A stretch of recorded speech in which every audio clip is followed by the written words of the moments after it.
Good afternoon. I'm Jackie Merritt. I'm a branch librarian for the Jackson District Library, and I titled this program, Anyone Can Be a Gardener, because I am living proof that anyone can be a gardener. And I think anytime you plant anything in the ground, or in a pot, or in a hanging basket, or a planter, you're a gardener. When I was growing up, we had bushes, we had trees, we had the grass. I don't ever remember any live plants being planted or coming up every year.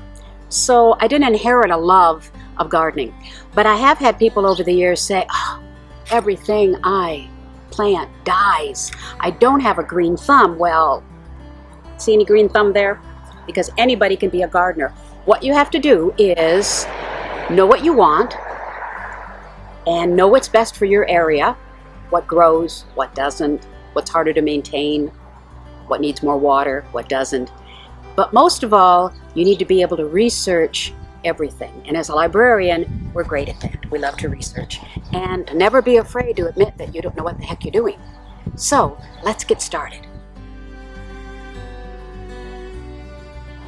When I do programs with the kids at the schools, and they love planting stuff, they love it. And no gardening gloves allowed, because you have to feel the dirt, feel the soil, feel the water, get carried away. You need three things to plant and to grow: sun, water, and good soil. You can't just go out on the back 40 and scoop up a bunch of dirt. Dirt and soil are two different things. You might grow something that way, but then again, you might not. And I guarantee you'll have weeds in there and who knows what else. You should start your garden small, especially if you've never gardened before. Just have a small patch if you're going to have an outside garden. You might even want to start with an inside garden and having your plants in pots and sunny windows. In that case, you might want to start with seeds. The good thing about seeds is they're dated. It's good to use them within the first couple of years. They don't really go bad like food, but you do have to use them within a couple of years of when they were first packaged. And on the back of the seed, you have a lot of information. They usually tell you what zone, and you can look that up on the internet or in your Farmer's Almanac, which is an absolutely wonderful resource that you can get at any store and lasts all year. A lot of great information. They do tell you what zone you live in, so that way you can tell what plants might grow well. Obviously, up here in Michigan, we're not going to plant an orange tree. We might get an orange tree coming up. Who knows? Maybe. I guarantee you won't have oranges on it. And if they do, they'll be little hard rock things. So if you're planning starting with a small garden, you might want to start with seeds. You might want to start in pots in the house. A lot of people start their seeds in pots anyway. And a lot of people go right to the garden centers and the big box stores, starting usually about in May. It's just plants that have already gotten started. Sometimes they'll have flowers on them, or even little vegetables, depending on the type. So you can kind of see what you're getting. They always have a tag in them that tells you more information. Not as much as you're going to get in a gardening book, but you can always ask questions. People at a garden center are a real good source of information. Now, should you have flowers? Vegetables? Should you have annuals, which are plants that die off every year? You plant them in the spring, and by the fall they're gone.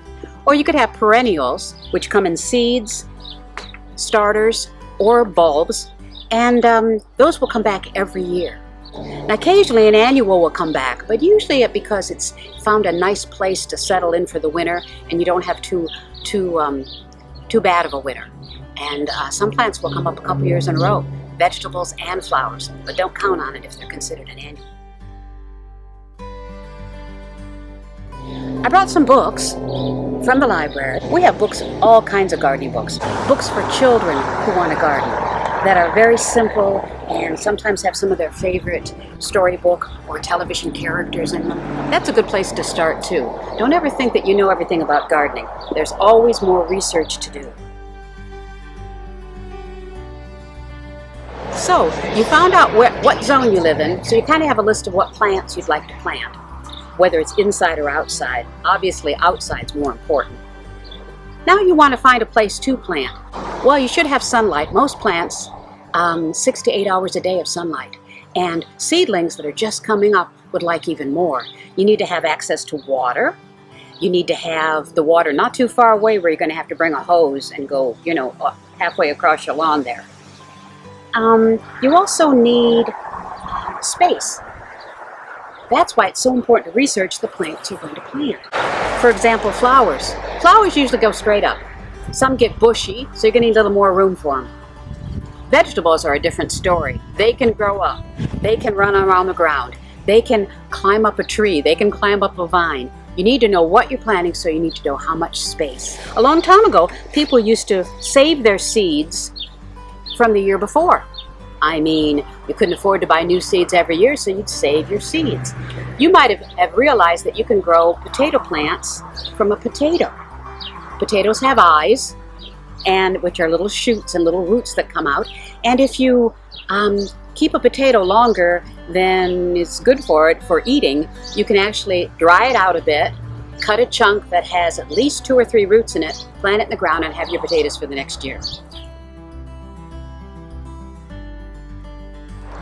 We're going to start with planting in pots, and that's not really different than planting in the ground, except with pots you have more of a choice of soil. Obviously, you can fill a pot, and it can be plastic, it can be glass, it can be a clay pot. Those are a little harder to find now.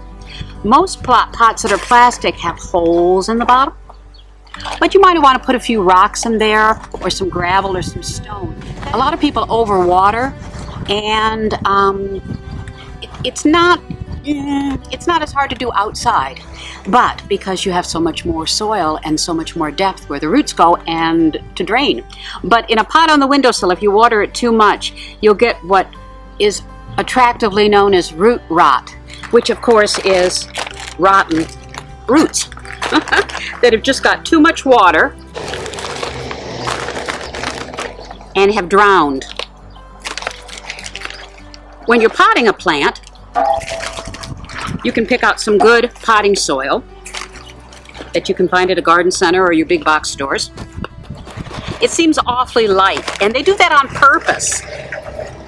Real dirt isn't this light.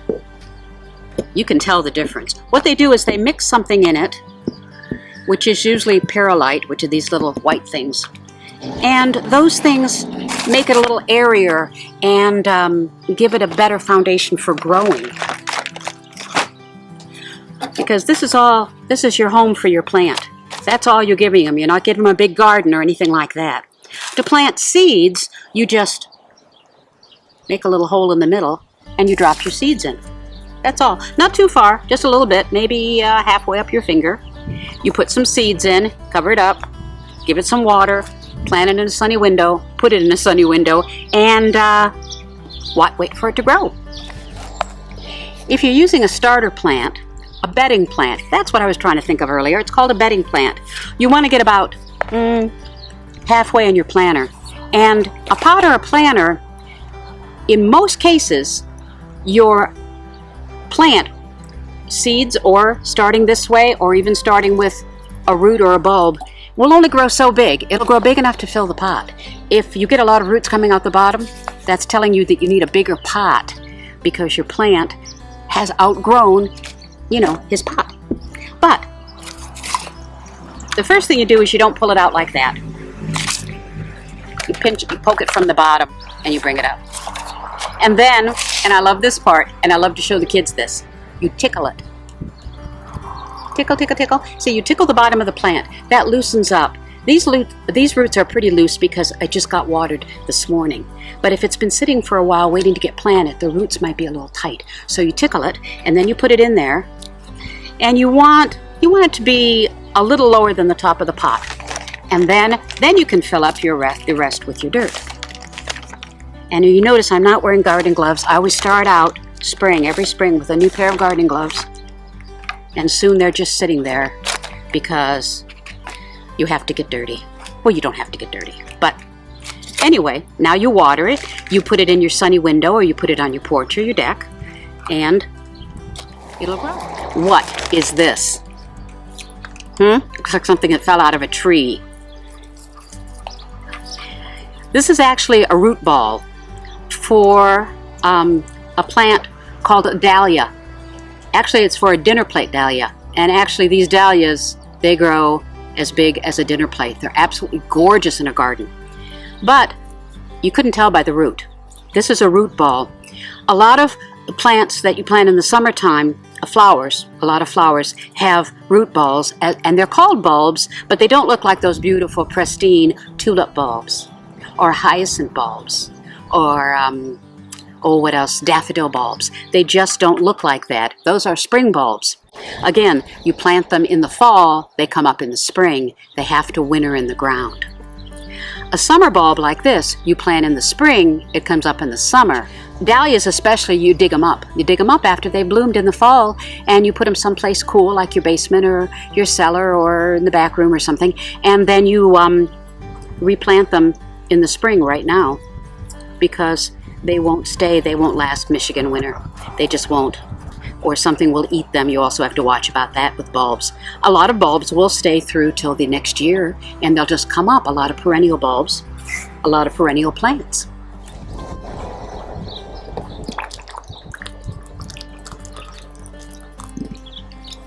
Now, this brings me to, remember we talked about overwatering?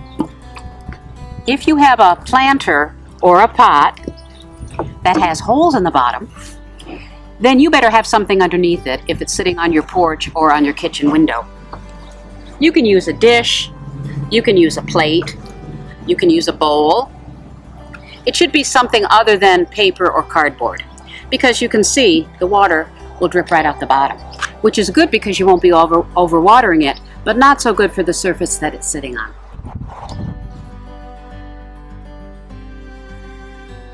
So, planting in pots or planters or hanging baskets is pretty much the same.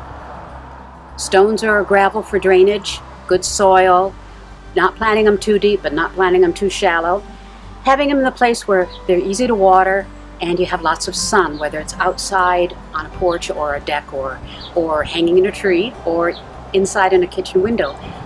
But outside is different. Like I said, outside you have to have the space. You have to make sure it has 6 to 8 hours of sunlight a day. But you have to think about other things too. For example, weeds. Now I know people that don't garden because they don't like to pull weeds. But again, if you maintain a garden well, you don't have that many weeds to pull. Many people put plastic or what they call landscaping cloth down over the dirt. They've dug up the dirt, they've plowed, rototilled, turned over the soil, depending on how big of an area they have. A rototiller is great if you have a substantial area that you're going to garden, either for vegetables or fruit. But then they put down plastic or landscape cloth over that tilled soil, and then you don't have as many weeds. But when you want to plant something, you can't plant it on top of landscape cloth or plastic. You've got to cut the landscape cloth or plastic to dig up the dirt, to put your plant in, to plant it. So some people think that, well, maybe we'll just cut down on the weeds in another way. And so they plant their garden, and then they use what's called mulch. And as you can see down here, mulch is just, well, there's lots of different kinds. Most people use this. It's actually tree bark and tree, well, it's actually a tree all ground up. They grind it up. If you put it down, well, it kind of ties your garden together, and it holds in the moisture when around your plants, and it cuts down on weeds. You're still going to have weeds growing. You're not going to be weedless, but the mulch helps a lot. And it also, it kind of is attractive too. It comes in different colors and different textures, and some are better to use next to your house and some further out. But again, you have to do your research. And then you'll want to know if your plant is going to climb. There's lots of vegetables and flowers that climb. So you better have something for them to climb on, or they'll just lay flat on the ground and not do much. A lot of them, this is a clematis, and as you can see, it's got a bunch of buds on it, but it hasn't bloomed yet. It's white. And so I bought another climbing plant called a cardinal climber. And a cardinal climber, you got to watch climbing plants, because if they do, they take right over, because they want to climb and they want to run. A cardinal climber is a beautiful plant, and it has beautiful leaves that are all spiky. Again, we're going to get it out of here, and we're going to tickle the roots. I love that. tickle the roots. Just tickle. So you got this big hole dug down here, and you put the cardinal climber in there, and then you just make sure that the dirt goes back around it. Sometimes people fill the hole with water first, and you can do that, or you can, just like I'm going to do now, water it after. But you want those roots to spread.